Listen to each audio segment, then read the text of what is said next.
Hey mga master, yan, meron na naman tayo dito ng kasi type inverter, 2.5 HP to. Bali to siya. Ito kung makita nyo to yung remote niya. Pag ganito siya mga master, naka-follow me yan siya. Hindi yan na under ang compressor. So kailangan tanggalin nyo to. Ito lang i-pressionan to. Press niya yan. Biblink siya, diba? Tapos, okay nyo. Yan, pag nawala yan, maya under yung outdoor niyan. So, gagawin natin, double check pa rin natin punta tayo sa outdoor.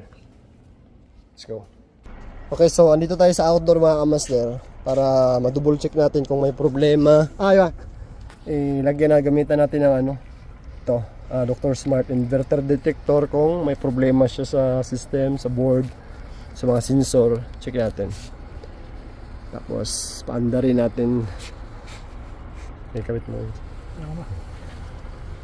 Okay, click natin to. Yan, to neutral line tsaka signal. So itong neutral, lagyan natin yung blue. Kulay blue. Ano to? Sikip. Neutral, kulay blue. Okay. Tapos brown is kulay brown line. Dito sa okay. Tapos itong itim, ito yung signal.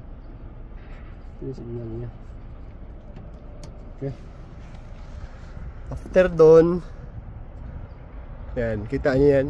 Tapos dito, lagay natin sa LNS. Wala. Yan. Yan na. Welcome to use inverter test board. So hintayin na lang natin na under yung outdoor. Kung may madidetect siya na walang problema or meron. Ito sa issue ko na lens ha? Ay. Detecting. Kita ba dyan? Kita? Madre. Ha? Ayan. Uy! Mukmabi. Yan. Yan. Communication normal. Press okay for information. So sabi niya goods daw yung masyado kasi maliwanag okay daw yung communication wire, normal lang.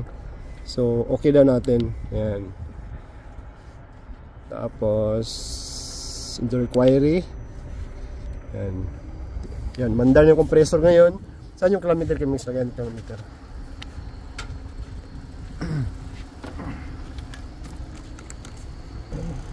Okay, so yan, mandar na yung outdoor mga kamaster. Yan, kita nyo, umaakyat na ng dahan-dahan yung amperahe niya. Yan, ito yung unit MCCT V30 HRN2. Yan, makikita nyo mga kamaster. Sana makita nyo, no? Ano, hindi siya yan, takpan mo kayo ganyan, ganyan maganda. Taas para yan. Target frequency. Kaya kung makita nyo mga kamaster, yun yung indoor temperature nasa 26 degrees Celsius. Tapos evaporator temperature 21 degrees Celsius. Ito yung yung indoor fan speed, yan naka medium siya speed. Tapos yung setting temperature sa remote is 17. Yan, sana nakita nyo, no? Masyadong maliwanag. Yan. So makikita natin lahat dito mga kamaster yung parameter niya. So ito, punta naman tayo sa outdoor unit. Yan. Outdoor unit query. Tapos press natin okay. Okay, so yan. Running frequency nasa 57.0. Yan, makita yung AC voltage 221. So outdoor temperature 34.5 degrees Celsius. Okay, so yan. Condenser temperature 36 degrees Celsius. Discharge temperature 40. Outdoor unit fan speed, yan, nasa 944 RPM nya. Yan, 280, ano ba yan? PMV. Yan, ganoon din, makikita rin 220 volts. So walang error siya mga master. So ibig sabihin good siya. Sa lang, doon lang sa remote agka-problema, sa settings lang. Kaya kung makikita nyo, maganda yung lamig, 13 amperahe niya. Yan. So goods.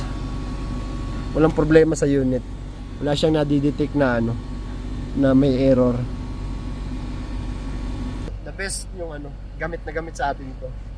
Pagka ano, siguraduhin natin na walang problema sa unit or meron sa board, sa communication. So good siya. Okay, so balik tayo sa indoor unit ulit. Check natin yung mga temperature. Bigyan mo ng MS.